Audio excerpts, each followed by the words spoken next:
Howdy, and welcome back to Adventures in iPhone Photography, a weekly series dedicated to the world of iPhone photography. In today's episode, we're going to learn how to get the most out of our sunset images using a tool called Snapseed. But before we get into today's episode, I'd like to thank our sponsors.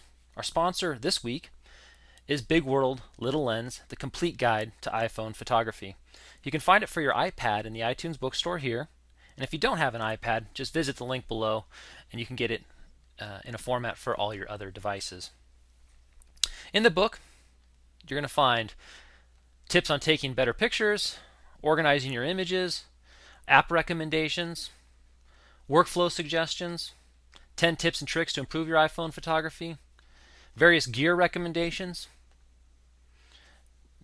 Darkroom videos showing how various applications work to process certain images, a guide to Hipstamatic and building your own camera, and a guide to Instagram as well as extending your Instagram, and a gallery of images from around the world featuring where the image was shot and what apps were used to process it. So let's get into today's episode. In today's episode, we're going to be taking this image and turning it in to this image. Couple quick moves in Snapseed and we'll be done. So let's open up Snapseed. So here we are with our original image. A couple things to know about Snapseed. The module's on the left. You can use as many of them as you like on a single image. And then when you're within a module, let's say this image, we're going to go ahead and touch on the Tune Image module to work on our image.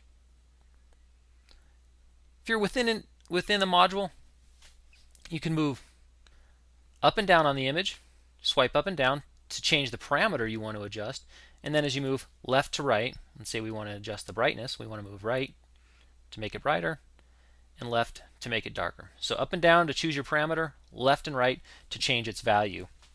Now in this episode, as you can see, I'm recording it on my iPad. Snapseed is going to work just the same on your iPhone. I just use the iPad sometimes when the apps are similar enough because there's a little more real estate for me to show you what's going on. So here we are, sunset image in a marina in San Diego, and let's get the most out of this sunset. We can improve upon it. It is a beautiful image as it stands. Let's do a couple quick enhancements.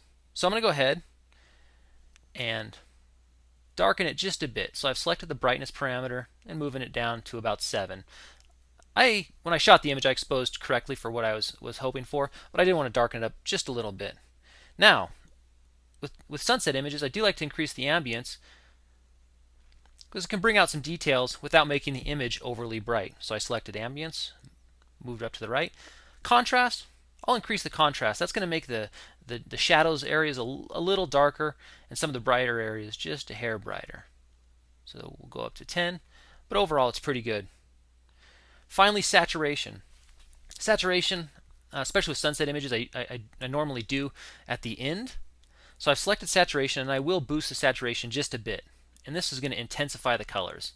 I mean, I could go really high up there on the scale, but it starts to look a little wonky. So I'm going to go down, maybe saturate it around 15%. Now the key, like I said, using Snapseed, and why I use Snapseed for my sunset images, is the white balance tool. White balance is a term we use quite a bit in photography. I won't go into great deal today about what it does, but it's a tool that you can use to either cool your image down or warm your image up. So in a sunset image, I like to warm it up, make it really golden and red and rich. So I've selected white balance by swiping up. Now I'm going to go to the right and warm that image up. See how much more golden that gets? So there you have it. I darken the image a little bit, increase the ambience a bit, increase the contrast a hair, boosted the saturation just a bit, and then the key is to change your white balance. So in doing so, I was able to warm the image up and create this beautiful golden sunset. You can follow these episodes on YouTube, but if you would like to download material, make sure to visit the website every Friday so you can get the latest episode as well as the download material to follow along. Hope you've enjoyed it, and we'll see you out there on the creative frontier.